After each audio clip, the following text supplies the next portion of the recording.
अस्सलाम वालेकुम नाजरीन। आज से कुछ दिन पहले खुशाब के इलाके हडाली में एक वाक़या होता है। एक फॉरेनर के घर डाकू आते हैं डकैती के लिए, और डकैती के दौरान एक छोटे से कम सिन बच्चे को अगवा करके ले जाते हैं। मामला सोशल मीडिया पे उठता है, एक हाइप क्रिएट होती है, और इतने में ही खुशाब पुलिस एक्शन लेती है, और चंद ही घंटों में बच्चा जो है उसके पेरेंट्स के हवाले कर दिया जाता है। सोन वैली अफेयर्स की टीम इस वक्त खुशाब के डीपीओ मोहम्मद नवीद साहब के पास मौजूद है। नवीद साहब से हम जानते हैं कि उनको ये कैसे रिपोर्ट कितने बजे मौसूल हुई, वकूआ किस वक्त हुआ, और कितने घंटों में और क्या कार्रवाई करके उन्होंने बच्चा बाज़ाब करवाया। अस्सलाम वालेकुम सर। सर ये काइंडली बताइएगा कि ये वाक़या कब हुआ, आप तक कैसे पहुंचा, और आप जो है वो मुजरमों तक कैसे पहुंचे।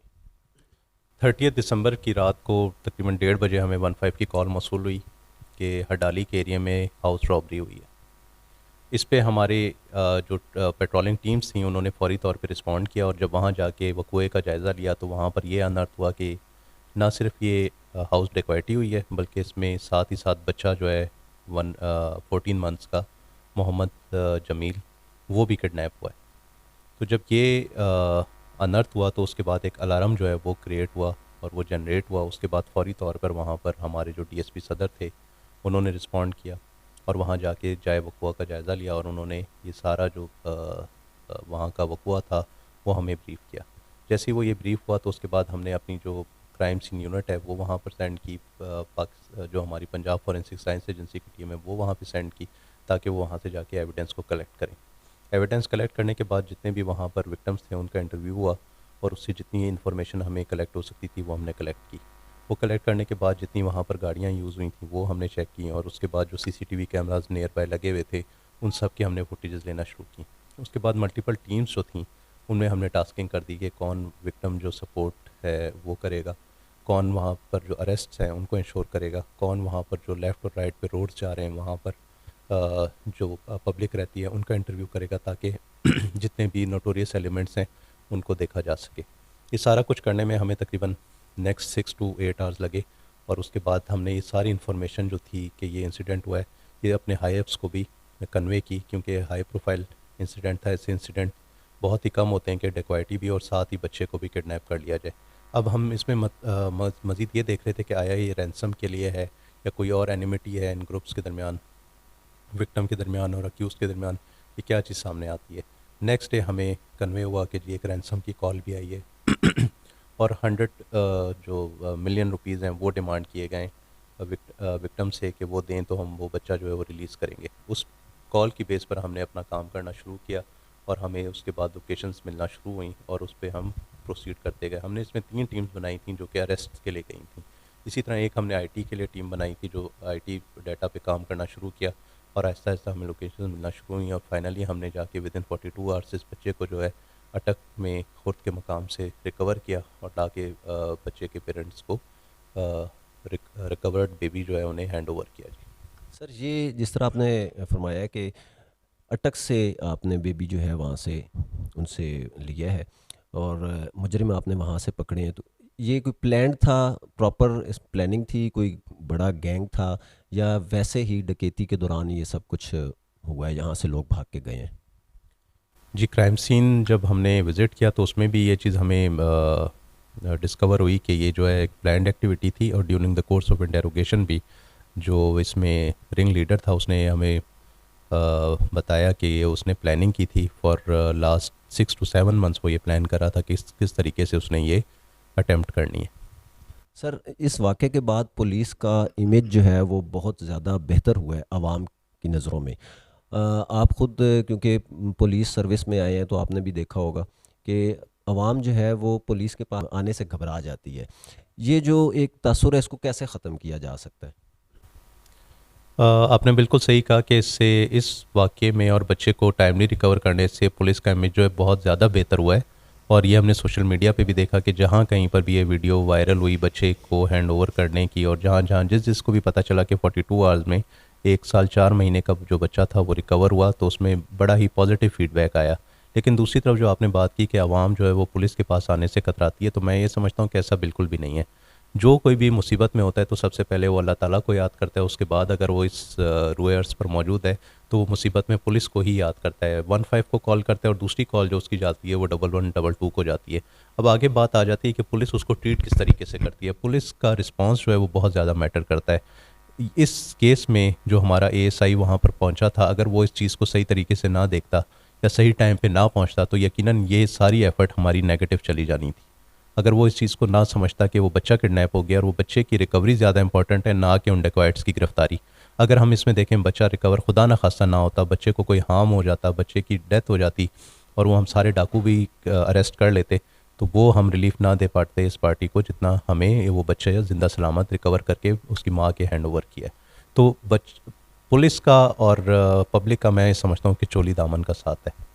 पुलिस जितना रिलीफ देती है लोगों को, केसेस को इन्वेस्टिगेट करके उनकी रिकवरी करवा के, वो मेरा नहीं ख्याल कि कोई और डिपार्टमेंट देता होगा। राउंड द क्लॉक आप देखेंगे कि पुलिस ऑफिसर जो है काम करते रहते हैं। इसमें मैं आपको बताता चलूँ, इस केस में कोई 42 आवर्स जो है पुलिस की टीम्स वो जागती रहीं, वो राउंड द क्लॉक काम करती रहीं, वो विक्टिम्स को कंसोल करती रहीं, वो अरेस्ट के लिए रेड्स करती रहीं, वो आईटी का डाटा निकालती रहीं, वो डिफरेंट गैंग्स पे काम करती रहीं, और ना सिर्फ खुशाब पुलिस में दीगर हमारी एजेंसीज़ और डिफरेंट डिस्ट्रिक्ट्स की पुलिस भी काम करती रहीं। कैरियर का सबसे कोई ऐसा चैलेंजिंग टास्क कौन सा था इसके अलावा जो अभी तक आप कहते हैं कि वो बहुत मुश्किल टास्क था मेरे लिए? देखें, हमारे लिए तो हर केस ही बड़ा चैलेंजिंग होता है, और मैं ज़्यादा पीछे नहीं जाऊंगा। खुशाब में जब मैं आया तो हमने प्यारी माइंस का एक एरिया यहाँ पर, जहाँ पर जो अमाजगा बनी हुई थी, ये जो नारकोटिक्स में डील करते हैं उनकी, और आर्म्स और एमुनिशन भी सेल करते थे। फिर हमें ये भी पता चला था कि वो बिल्कुल नो गो एरिया बना हुआ है। वहाँ पब्लिक तो दूर की बात, जो सरकारी अफसरान हैं वो भी जाने से कतराते थे, और पुलिस ने मल्टीपल ऑपरेशन वहाँ पर किए, उसमें भी पुलिस को अच्छी खासी रेजिस्टेंस फेस करनी पड़ी। तो वो एक बहुत बड़ा हमारे लिए चैलेंज बना हुआ था। हमने इसी कॉन्फ्रेंस रूम में बैठकर उस पर अपनी पॉलिसी जो डिवाइस की, और वहाँ एक कामयाब ऑपरेशन किया, और उसको अब हम बिल्कुल वो ओपन है, पब्लिक वहाँ पर जा सकती है। चिल्लागाह जो बनी हुई है वहाँ पर अब उर्स भी होता है जो रेगुलर पहले होता था, और वो फिर कई सालों से ना हो पा रहा था इन नोटोरियस एलिमेंट्स की वजह से। वहाँ पर 29 जो मंशियात फरोश थे उनको हमने अरेस्ट किया, उन पे केसेस रजिस्टर किए, वो बिहाइंड द बार्स हैं। वो भी एक बहुत बड़ा चैलेंज था। हर जगह जहाँ पर भी हम जाते हैं वो हमारे लिए एक चैलेंजिंग ही केस होता है। इस तरह हम बच्चे जो किडनैप हो जाते हैं, मिसप्लेस हो जाते हैं, थेफ्ट हो जाती हैं, डेक्वाइटीज़ हो जाती हैं, रॉबरीज़ हो जाती हैं, तो वो सारे चैलेंजिंग केस होते हैं। तो हर रोज़ हमारे लिए एक नया चैलेंज हमारे सामने आता है। जी सर, आपके लिए क्या आपकी पुलिस की शॉर्टेज या कोई स्ट्रेंथ में कमी भी कोई चैलेंज है? देखें, जब से हम इस पुलिस डिपार्टमेंट में आए तो जहाँ कहीं पर भी हम जाते हैं, जब भी किसी भी थाने का विज़िट करते हैं, सब डिवीज़न का करते हैं, पुलिस लाइंस का करते हैं, तो हमारे सामने ये एक डिमांड रखी जाती है कि जी पुलिस की स्ट्रेंथ कम है। लेकिन चूंकि हमारे मुल्क की आबादी बढ़ती जा रही है, जितनी भी रिसोर्सेज हमें हुकूमत देती है वो यकीनन आवाम के टैक्स का जो पैसा है उसी से पैसे से हमारे पास आ रही हैं। तो हमारा ये फ़र्ज़ बनता है कि जितनी भी अवेलेबल रिसोर्सेज हैं उसी को इस तरीके से यूटिलाइज़ करें कि हम ज़्यादा से ज़्यादा रिलीफ आवाम को दे सकें और हुकूमत की नेकनामी का बायस बने। चांबल मोड़ से लेके सोढ़ी मोड़ तक कोई ऐसी जगह नहीं है, कोई पुलिस की चौकी नहीं है, या पेट्रोलिंग का भी होता है मामला, तो वो एक किस्म का नो गो एरिया रात के टाइम उसको कंसिडर किया जाता है, लोग वहाँ से ट्रैवल नहीं कर सकते। उसके लिए सर अगर आप कुछ रिलीफ दे दें आवाम को।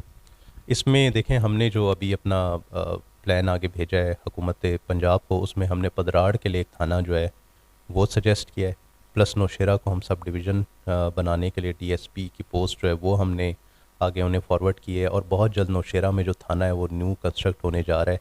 इसमें ये होगा कि जो हमारी पीएचपी की चेक पोस्ट बनी हुई है, अब एडमिनिस्ट्रेटिवली आईजी साहब ने पिछले दिनों वर्बली तो अनाउंस कर दिया है, और बहुत जल्द उसका रिटर्न भी एक नोटिफिकेशन आ जाएगा कि वो डीपीओस के अंडर आ जाएंगी। तो इसमें यह होगा कि जितनी पेट्रोलिंग है वहाँ पर हम उसको इंश्योर करेंगे कि जितने इस तरह के एरियाज़ हैं वहाँ पर हमारी पेट्रोलिंग मोबाइल मौजूद हों, ताकि आवाम वहाँ पर सफ़र करते हुए अपने आप को सेफ़ महसूस करें, और कोई इस किस्म का इंसिडेंट वहाँ पर ना हो कि कोई रॉबरी हो, डिकॉइटी हो। प्लस हम जो पिछले 15 डेज़ हैं हमने अपना नौशेरा जो सून वैली का सब डिवीज़न है हमारा, वहाँ पर हम सर्च ऑपरेशंस लॉन्च किए हुए, और नोटोरियस एलिमेंट्स जितने भी हैं उनको अरेस्ट करें ताकि अवाम वहाँ पर सुकून से रहें। आवाम को क्या मैसेज देना चाहेंगे और आवाम से क्या तवक्को करते हैं? मैं अहलियान खुशाब को, अहलियान सून वैली को ये मैसेज देना चाहूँगा कि पुलिस जो है वो आपकी दोस्त है। पुलिस से आपने कतराना नहीं है। हमारी जितनी भी आप तक एक्सेस है, सबसे पहले तो जो भी हर घर में बच्चे को 15 का नंबर याद है। कोई आपको प्रॉब्लम होती है 15 पे कॉल करें, हम आपको रिस्पॉन्ड करेंगे। इन केस आप उससे सेटिस्फाई नहीं होते तो आईजी साहब पंजाब का नंबर 1787, ये भी आप लोग याद रखें। और उसके बाद पाकिस्तान सिटीज़न पोर्टल पर भी आप अपनी एप्लीकेशन जो है, अपनी कंप्लेन रजिस्टर करवा सकते हैं। ये तीनों फैसिलिटीज़ आपको आपके मोबाइल्स पर मौजूद हैं और आप उसके ज़रिए हमें कॉल कर सकते हैं। सेकेंडली, जो आपका पुलिस स्टेशन है, अब आपकी जितनी हमारी खिदमत मराकज़ में फ़ैसिलिटीज़ थी वो हमने आपको फ्रंट डेस्क पर हर पुलिस स्टेशन में प्रोवाइड कर दी हैं। पुलिस स्टेशन जाएँ, वहाँ पर रिसीविंग लें और फ्रंट डेस्क पे अपनी एप्लीकेशन दें। ये जो आप एसएचओ और थाना में मौजूद मुहर्रर के पास जाते हैं, ये काइंडली ना जाएं। आपने फ्रंट डेस्क पे ही जाना है, वहाँ जाके अपनी एप्लीकेशन देनी है। फ्रंट डेस्क जाकर पूछें कि कहाँ पर है। अगर आपको फ्रंट डेस्क के अलावा कोई कहीं पर गाइड करता है तो समझें कि वो एक गलत आदमी है, वो या तो कोई टाउट होगा जो आपसे पैसे भी लेगा। तो इन टाउट से बचें, और अगर टाउट कोई आपको मिलता है तो उसके ख़िलाफ़ हमें एप्लीकेशन दें, हम उसके ख़िलाफ़ केस रजिस्टर करेंगे। आपके लिए गवर्नमेंट ऑफ पंजाब ने, आईजी साहब पंजाब ने, आरपीओ साहब सरगोदा ने तमाम थाना जात में फ्रंट डेस्क रखे हुए हैं और 14 फैसिलिटीज़ ऐसी हैं जो आपको वहाँ पर अब मिलेंगी। पहले सिर्फ खिदमत मराकज़ एक हमारे ऑफिस में था, एक कायदाबाद में था, एक पुलिस मोबाइल थी जो कि आके खिदमत मरकज़ का रोल प्ले करती थी। उसमें आप अपने लाइसेंस बनवा सकते हैं, उसमें आप अपना करैक्टर सर्टिफिकेट ले सकते हैं, उसमें आप अपने मुलाजमीन की वेरिफिकेशन करवा सकते हैं, उसमें आपने कहीं पर एम्प्लॉयमेंट लेनी है वो आप वेरिफिकेशन करवा सकते हैं। तो ये सारी चीज़ें आपके डोर स्टेप पर हैं। और इसके अलावा भी अगर आपको कोई ऐसा फार फ्लंग एरिया थाने से लगता है कि वो दूर है तो आप हमें कॉल करें, हमारे पास पुलिस खिदमत वैन है, वो हम आपको पहुँचाएँगे। वहाँ पर आपके इलाके में आपके यूनियन कौंसल में आएगी, वहाँ पर खड़ी होगी और वहाँ पर ही आपको फैसिलिटीज़ प्रोवाइड करेगी। तो पुलिस आपकी दोस्त है, पुलिस से कतराएं नहीं, और पुलिस आपकी मदद के लिए है, पुलिस आपकी मददगार है। बहुत शुक्रिया जी। नाजरीन, डीपीओ साहब ने हमें अपना खसूसी टाइम इनायत फरमाया है आज। पुलिस आपकी दोस्त है, इनके साथ ताउन करें। पुलिस के हजरात जहाँ खड़े होते हैं, आपको कहीं रोकते हैं, गाइड करते हैं तो कोऑपरेट करें, अपनी शनाख्त करवाएं। और कोई भी मसला होता है तो जैसे डीपीओ साहब ने फरमाया कि 15 पे या 1718 पे आप कर सकते हैं। लेकिन सबसे पहले आप अपना जो इनिशियल स्टेज है आप उसको फॉलो करें। आप अपने इनिशियल स्टेज पे जाएं और हेल्प डेस्क पे जाके अपनी कंप्लेंट लॉन्च करवाएं।